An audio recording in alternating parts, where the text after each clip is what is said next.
Là, moi, j'ai compris, là, depuis qu'elle est arrivée ici à l'hôpital, là, elle fait ça en cachette. C'est elle qui a mangé la chaîne de toilette aux soins intensifs. Manger la chaîne de toilette.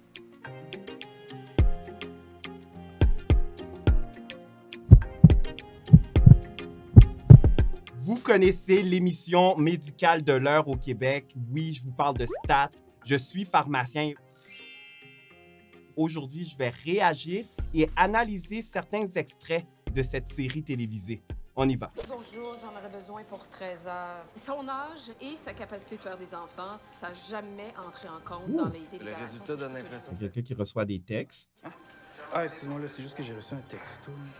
Je vais te laisser mon numéro, comme ça l'endocrinologue va pouvoir m'appeler s'il y a des questions. Merci beaucoup. OK, il a donné son numéro de téléphone à une patiente. C'est quoi? Non, c'est pas rapport, là, c'est une patiente. C'est juste que je la replaçais pas. Tu textes tes patients, toi? Ah non, c'est juste que je lui avais donné un rendez-vous avec un endocrinologue. Elle a réussi à avoir son rendez-vous, puis j'avais laissé mon numéro pour qu'il puisse Bon. m'appeler en cas de besoin. Ça, c'est un dilemme auquel j'ai déjà fait face. Je l'ai fait une fois et oui, moi aussi, j'ai regretté. C'était un patient qui a un peu abusé de l'accès qu'il avait à son pharmacien. Alors, il me textait à n'importe quelle heure. Il pensait que j'étais son pharmacien sur demande. Il m'appelait les fins de semaine, les soirs. Et c'était quelqu'un de très, très anxieux, voire un peu hypochondriaque. Et comment je suis sorti de cette situation-là? Je me souviens même pas. J'étais honnête avec lui. Il l'a bien pris. Il dit que c'est mieux, que s'il y a des questions, c'est mieux d'appeler la pharmacie. Il y a un pharmacien en service qui pourra répondre à ces questions. On est tous compétents. C'est juste des vitamines, ça, là. Juste des vitamines. Ils sont venus nous voir, là, puis ils nous ont dit que tout était beau. Ok, puis t'as pris ça où, ces vitamines-là? C'est préparé dans une pharmacie de Toronto, puis c'est Hein? administré par une infirmière. Regarde, j'ai presque fini, là. Après ça, c'est à ton tour.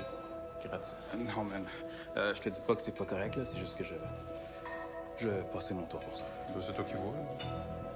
Ça dépend à quel point tu veux performer. Là, ils sont en train de parler d'un fléau qu'on entend de plus en plus parler, qui est la perfusion de vitamines intraveineuses. Il faut vraiment faire attention à ça parce qu'il n'y a pas d'études qui prouvent que se faire injecter des vitamines, c'est efficace pour aider à la mémoire, aider au niveau de l'énergie, d'aider les performances physiques. Il n'y a aucune preuve pour les personnes qui n'ont pas de carence en vitamines et en minéraux.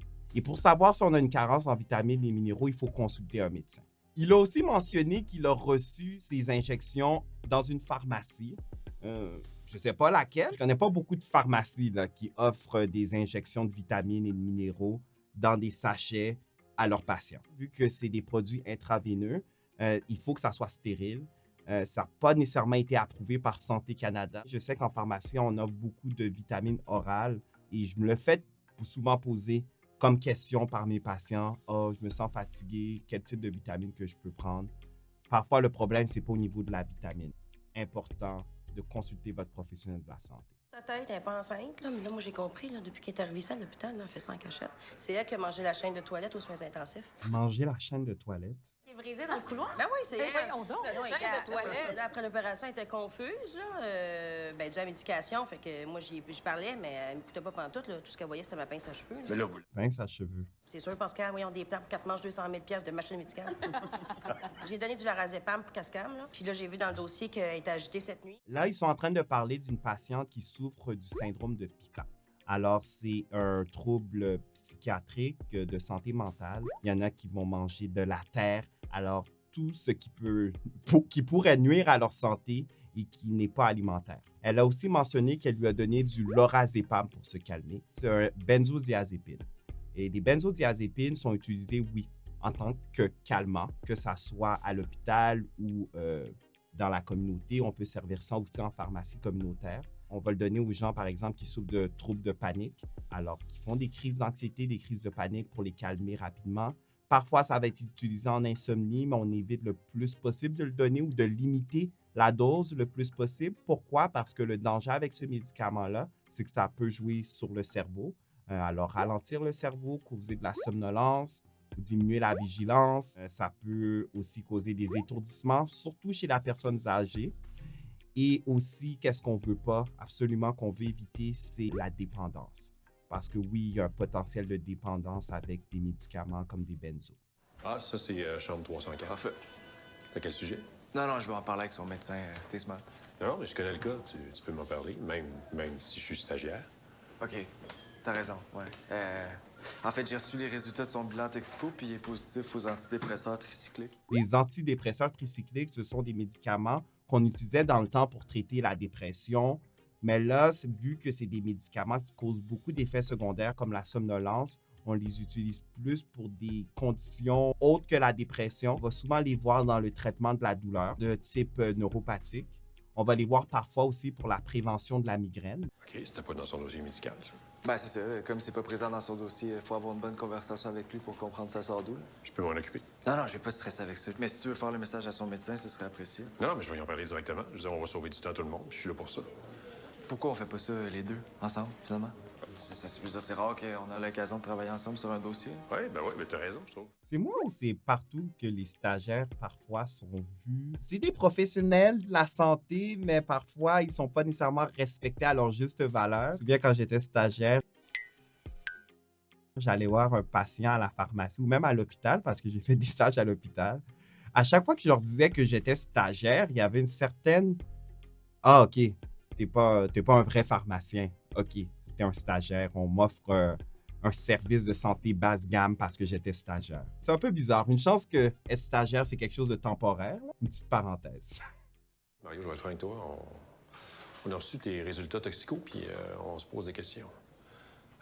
Tes tests sanguins nous révèlent que tu aurais peut-être pris des antidépresseurs. Ça se peut-tu, ça? Hein? OK, on va backtracker juste un peu. OK? On a reçu les résultats de votre bilan toxique. OK, on peut voir que le stagiaire, il met pas des gants blancs quand il interroge les patients. Il y a un ton quand même assez, disons, accusateur. Et ça, c'est quelque chose qu'on évite le plus possible à avoir. Surtout quand tu offres des soins de santé à quelqu'un. Tu n'es pas là pour le juger, qu'il n'y a pas de discrimination qui est faite, qu'il n'y a pas de stigmatisation. Alors, c'est clair que le stagiaire devrait travailler un peu son volet communication. On va voir si le docteur Jacob va l'aiguiller dans la bonne direction. Antidépresseurs dans votre sang. C'est exactement ça. Comme que j'ai c'est dit. pas présent dans votre dossier médical, merci Gabriel, ce qu'on se demande, c'est qu'est-ce que ça fait dans votre sang? Je le sais-tu, moi, j'ai jamais pris d'antidépresseurs. Alors, il ne prenait pas d'antidépresseurs dans son dossier médical. Alors, c'est pour ça que c'est un peu bizarre qu'il y en a dans le sang. Demandez pourquoi. Étiez-vous en arrêt de travail? Ça vous regarde pas, ça? Vous êtes pas des polices, à ce que je sache? Ah non, des polices, non, on n'est pas... assurément pas des polices, non, mais quand même, il y a des gens vulnérables qui ont subi un accident, M. Gervais, là. Fait que je pense que les questions que je vous pose sont importantes. Bonjour. Qu'est-ce qu'il y a? Il m'accuse d'avoir pris des antidépresseurs. Non, encore une fois, on vous accuse de rien, vraiment. Mais de manière officielle, oui, il y a des antidépresseurs qui ont été détectés dans le sang de votre mari. Nous, on pose des questions parce que je pense que c'est important. Mario, il a jamais pris d'antidépresseur de sa vie. C'est le gars le plus joyeux que je connaisse. Bon, ben parfait. Merci. Oh, OK. Avec leur regard, on dirait que le conjoint, ils ont quelque chose à cacher. Mais avec leur réaction, je pense pas qu'il a pris des antidépresseurs tricycliques. Je verrais pas pourquoi il l'avouerait pas. J'ai appelé au labo pour vérifier s'il y a une erreur avec les analyses de Mario Gervais. Ils m'ont dit que non. Mais en continuant, j'ai jasé avec eux autres. Ils m'ont dit qu'avec la fameuse méthode rapide d'immunoanalyse, là, il y a des faux positifs. Quand on fait des tests d'analyse en santé, il peut y avoir des faux positifs ou des faux négatifs. C'est qu'il y a eu une erreur de manipulation ou une erreur d'analyse qui a été faite, que ça soit une erreur humaine ou une erreur de machine, de laboratoire. On appelle ça des faux positifs. Alors, comme on disait, ça se peut que le monsieur prenait pas vraiment des antidépresseurs tricycliques et le résultat du test qui a sorti était un faux positif. Alors, on va voir. Je suis allé regarder les médicaments qui pouvaient avoir la même structure moléculaire, puis les relaxants musculaires. Les relaxants musculaires, c'est très plausible parce que, oui, au niveau moléculaire, ils ont des structures similaires. Les deux peuvent causer de la somnolence, ils agissent pas exactement de la même façon. Ça se peut que, oui, il y a eu une confusion au niveau de l'analyse. Ah, j'adore! Stat, c'est quand même de l'information véridique et très plausible. Je sais que vous prenez aucun médicament. OK, il retourne voir M. Gervais. Des médicaments en vente libre. En prenez-vous des fois?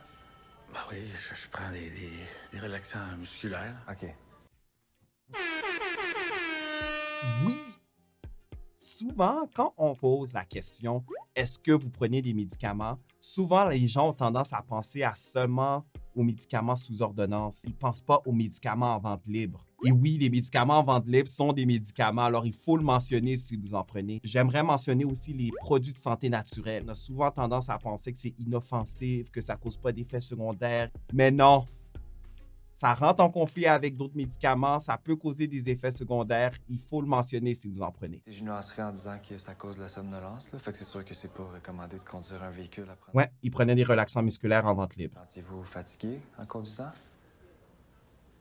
Mario, il te pose une question. OK, l'accident qu'il a eu, c'était dans un autobus, c'était au volant. Il s'est sûrement endormi au volant. Les relaxants musculaires causent la somnolence. 1 + 1 = 2. Mais mon chiffre sans souffrir, c'est toujours pire là, quand je conduis. C'est pour ça que vous étiez en arrêt de travail? Ouais. Ah, pauvre monsieur. Il sent. La culpabilité le ronge. Ouais. Mais finalement, je m'ennuyais trop de mes passagers. Fait que quand ils m'ont rappelé pour faire des remplacements, j'ai pas été capable de dire non. Il voulait retourner travailler, alors il a pris des relaxants musculaires. Il n'a pas pensé que ça pouvait l'endormir et boum, il y a eu un accident. Ça, musculaire. Puis, je me suis endormi au volant.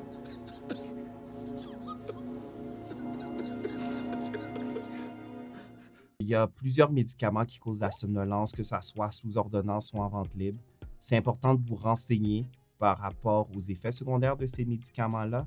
Vous pouvez le demander à votre pharmacien. Je vous conseille aussi de lire sur la boîte, c'est souvent mentionné. Parmi les médicaments qui causent la somnolence en vente libre, on a principalement certains antihistaminiques comme le Benadryl.